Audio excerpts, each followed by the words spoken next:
Oi, Andréia, tudo bem? Oi, Cássia, tudo bem? Obrigada aí pelo convite para participar. Obrigada a você por disponibilizar aí um tempo para a gente compartilhar experiências, né? Você contar um pouquinho da história do livro, que eu fiquei bastante interessada. Você pode se apresentar para a gente, por favor? Lógico, eu sou André Pereira, né? Eu sou médica nutróloga, eu sou mãe do Rafael Costa, né? Que escreveu o livro Ainda Humano. E eu que organizei aí os capítulos, né? Porque infelizmente o Rafael faleceu o ano passado. Então ele não pôde ver o livro lançado, né? Nem finalizado. Uhum. Você conta que ele que escreveu esse livro e você organizou. Como que foi você trabalhar nesse material depois que, né, depois de perder um filho, que é um processo de luto, eu tenho plena certeza que é o pior, né? E como é que você conseguiu trabalhar esse material revivendo palavras que ele escolheu, que ele escreveu, que ele, né? Como que foi o seu emocional durante todo esse processo, Andréia? Então, o Rafael, né, ele tinha uma doença que chama anemia falciforme, né, que estava evoluindo muito mal nos últimos anos.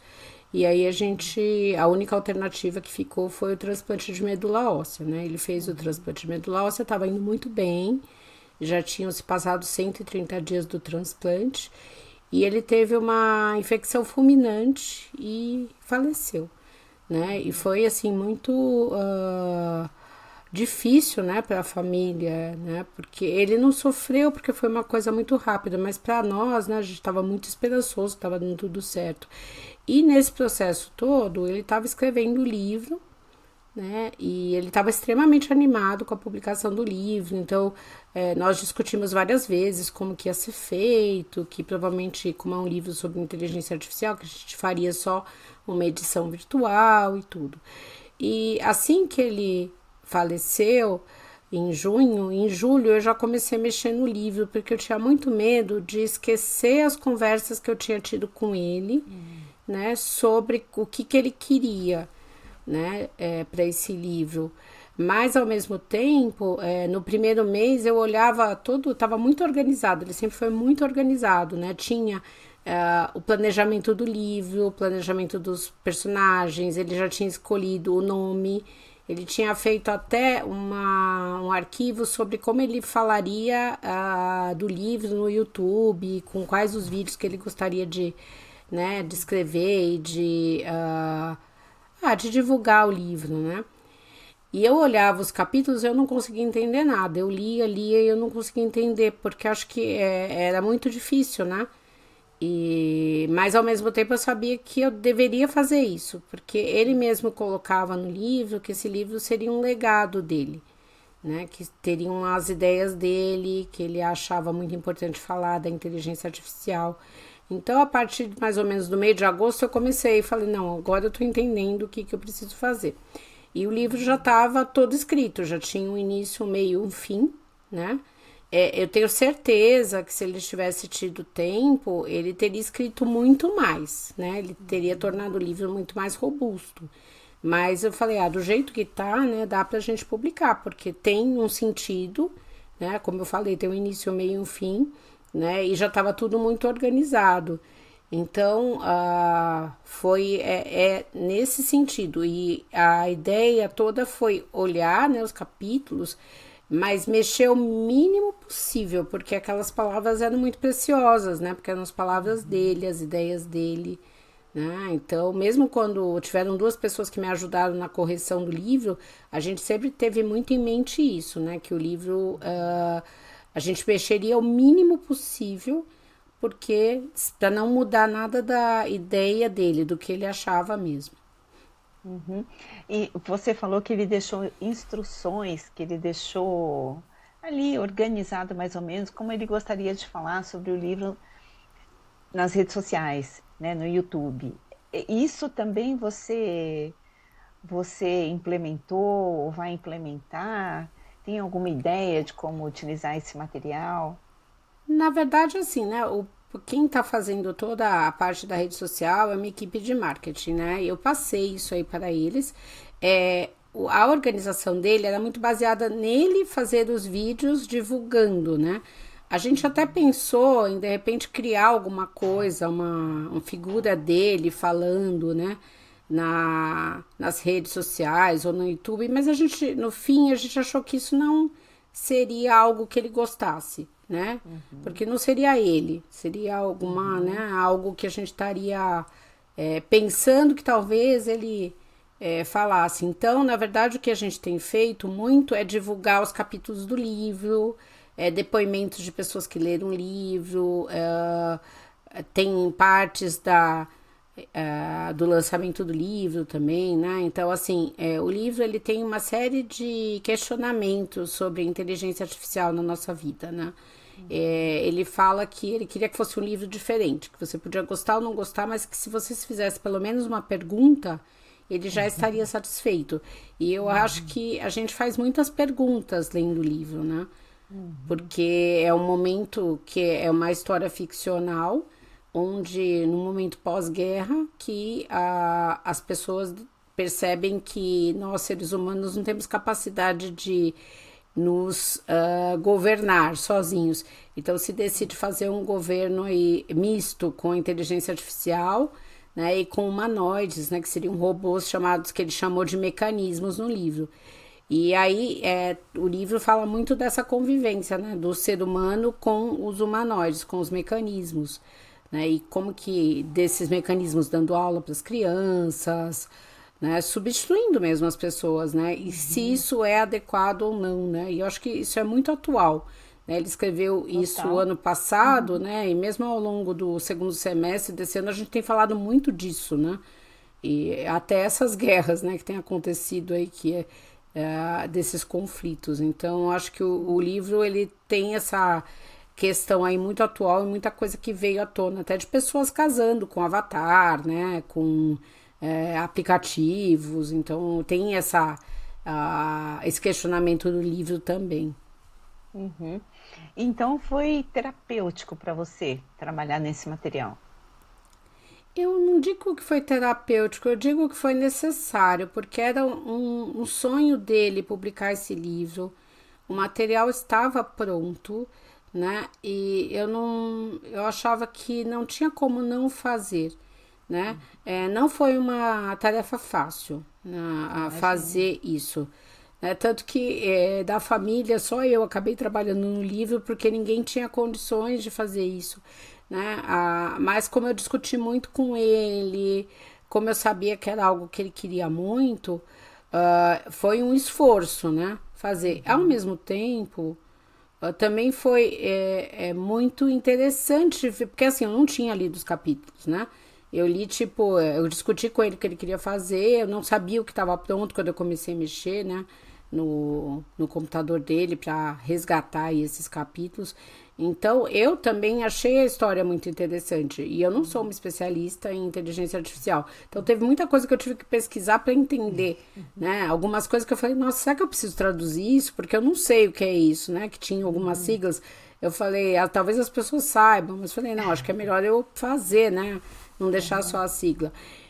E mesmo a questão de encontrar uma editora que quisesse publicar, né? Porque é algo muito peculiar, né? Você ter um autor adolescente e ainda mais um autor falecido, né? Como que a gente ia fazer, né? Uma coisa que eu pensei muito, assim, no lançamento, né? Quando você lança um livro, você tem a dedicatória do autor. O autor não ia estar lá.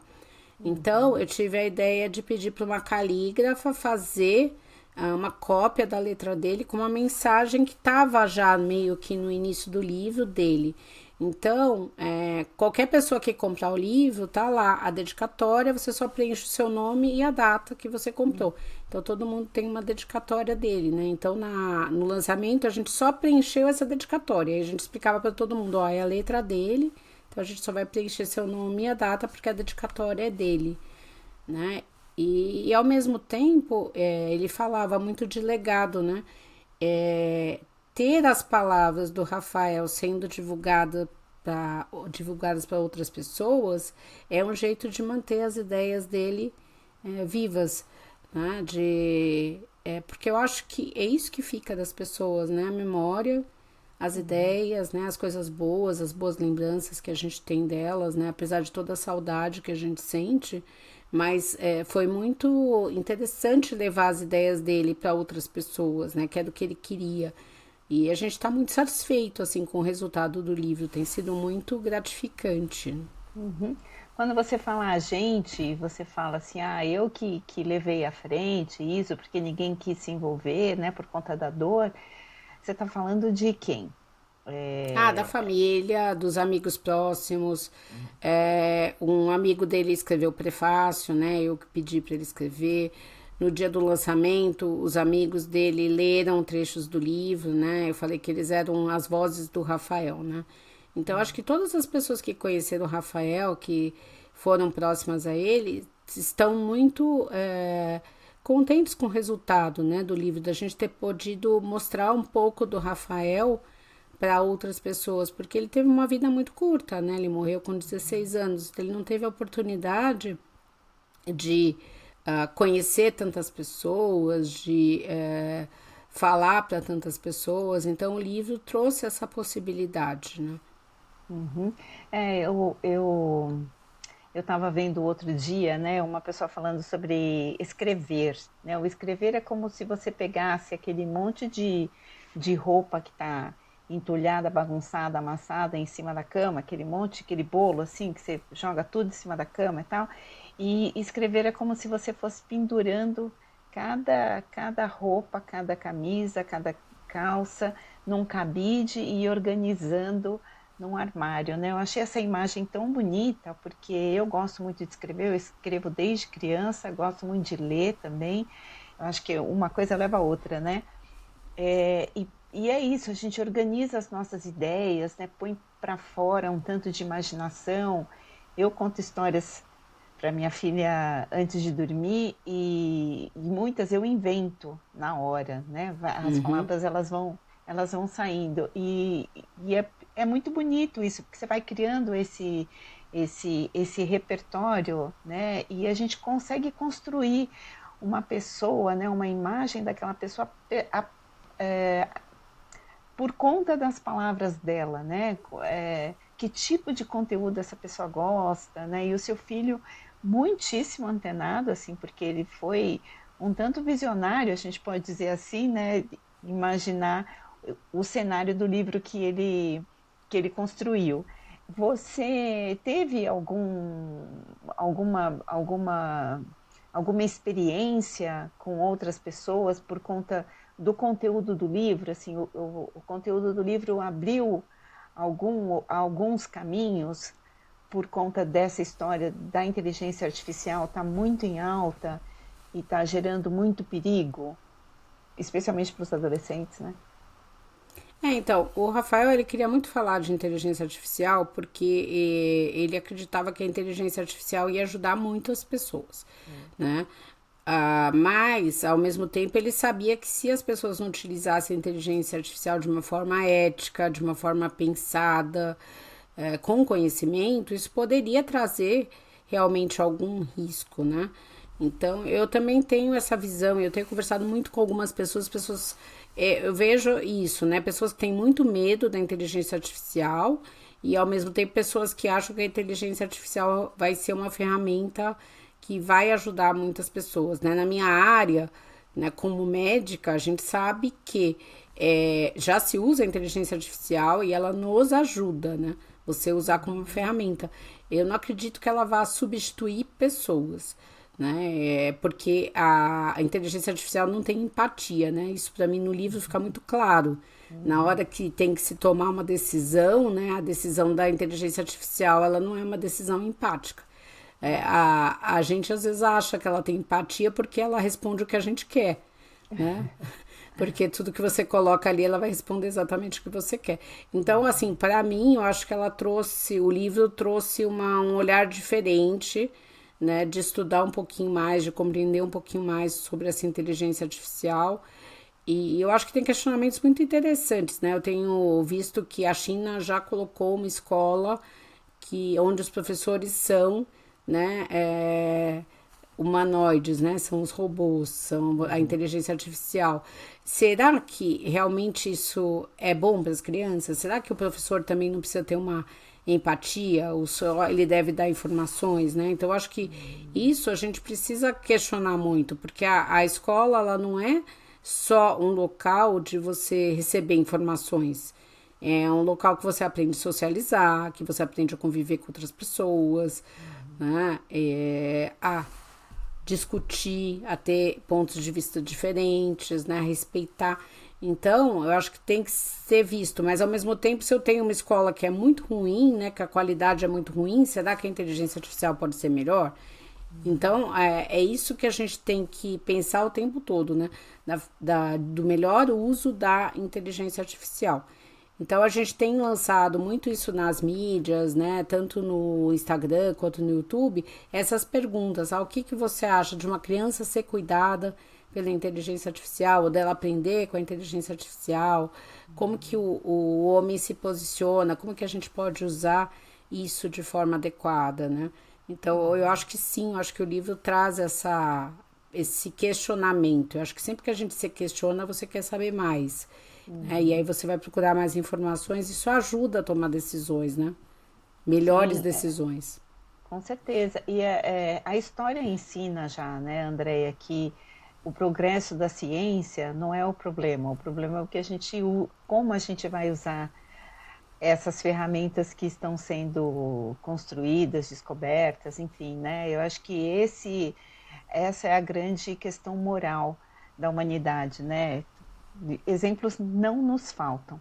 Agora, na sua área, né? Você comentou que, né? Como você é médica e tô vendo que você se interessou bastante pelo tema, que você foi buscando informações, né? Assim, né? Eu tinha que buscar, né? É assim, eu tenho livros meus, né? Técnicos que eu já escrevi, mas não era o meu livro, então a responsabilidade era muito grande, né? E eu sempre tive muito esse medo de não representar o Rafael de um modo adequado. Eu lembro que no lançamento eu fiquei muito preocupada. Eu falei, nossa, se as pessoas odiarem o livro, já pensou, né? Porque era uma coisa que ele queria tanto, né? E ele não estava ali, né? Então eu acho que era uma responsabilidade muito grande. Então eu tentei fazer o máximo possível para entender, né? E assim. Desde que o livro foi lançado, eu tenho dado as entrevistas, ou falado no podcast, ou ido em eventos para falar sobre o livro, apesar de eu não ser uma pessoa especialista em inteligência artificial. Então, eu procurei aprender um pouco Difícil. mais sobre o assunto, né? Para poder discutir. Eu faço parte do comitê de bioética, né? Do Hospital Israelita Albert Einstein, que é um assunto que sempre me interessou. Isso, e antes de lá eu fazia parte do comitê do HCOR, então assim, eu trabalho nessa questão de bioética aí já tem pelo menos uns 16 anos. Então essa parte sempre me interessou muito, da gente discutir, né, as decisões, a autonomia, o que é benéfico, o que não é para as pessoas. Então eu acho que a inteligência artificial, essa discussão eu me sinto mais à vontade de fazer, mas a inteligência artificial eu ainda estou aprendendo. Eu acho que todos nós, né, ainda, porque é uma coisa tão nova, e por mais que eu escute, às vezes, pessoas falando com autoridade sobre o tema, eu estou sempre com a impressão de que ainda não chegamos no cerne, né? Ainda tem muita coisa que a gente ainda não sabe. Eu acho até, isso é achismo mesmo, né? Porque não sei, que o uso está muito mais o uso está muito mais alastrado do que a gente possa imaginar. Eu acho que já tem gente usando de uma maneira bastante perigosa tudo isso. Assim, eu acho que a gente caminha também se a gente for observar um lado da política, que é até um pouco do conteúdo do livro do seu filho, né? Porque é um alerta político, né? Uhum. Ser robôs governando nações, né? Então, assim, eu acho muito perigoso. Cada vez que está chegando uma eleição, já vai me dando uma certa angústia de pensar no como é que pode ser usado tudo isso, né? Tá muito Sim. perigoso, tá muito perigoso. Eu acho que assim, né, o nosso dever como pais, né, é orientar os nossos filhos. Eu acho que a escola também, né, os professores têm muito esse papel de como usar, de ter discernimento, de ver o papel, né, de cada um na inteligência artificial, né? Teve um caso aí que foi muito falado nesse último mês, que foi um adolescente que estava conversando com a inteligência artificial e acabou se matando, né? Sim. É como se ele fizesse uma terapia com essa inteligência artificial. Então, assim, eu acho que isso já mostra que uma terapia, um aconselhamento, não dá para ser feito por a inteligência artificial. Talvez um profissional, né, um psicólogo, um psiquiatra possa usar para auxiliá-lo, né? Mas você como paciente, porque a inteligência artificial responde às suas perguntas, né? Então você vai dando direcionamento, então você não vai ser aconselhado de uma forma adequada, né? Porque você vai, né? Ah, não, sei lá, eu acho que eu tenho isso, eu acho que eu tenho aquilo. É a mesma coisa quando a gente procura uma doença, né? Então, os pacientes às vezes chegam meio desesperados. Nossa, eu acho que eu tô com uma coisa muito grave porque eu procurei ali e tal. E Fui às no vezes é algo Google. muito simples. Porque todos eles vão usar algoritmos. Então, eles vão se basear no que você pesquisou antes ou coisas que foram muito vistas.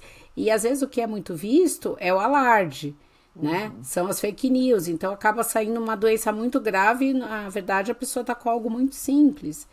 Né? Uhum. Então, assim, ela pode ser uma ferramenta, mas você realmente precisa ainda das pessoas para do que você não é a tua área, né? Para Sem você dúvida. entender, né?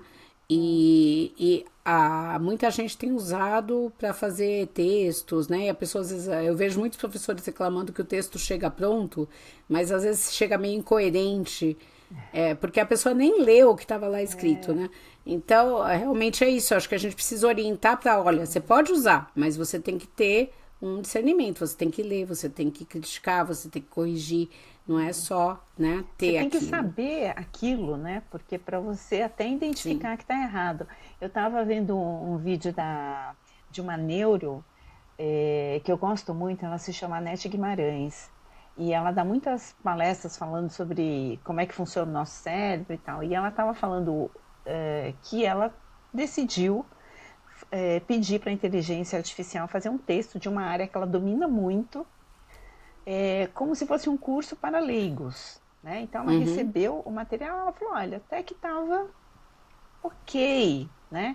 E ela decidiu pedir para a inteligência artificial algumas referências, vídeos, livros, influencers que falasse sobre aquele tema, né? E quando chegou para ela a lista, ela falou, não conheço ninguém, né?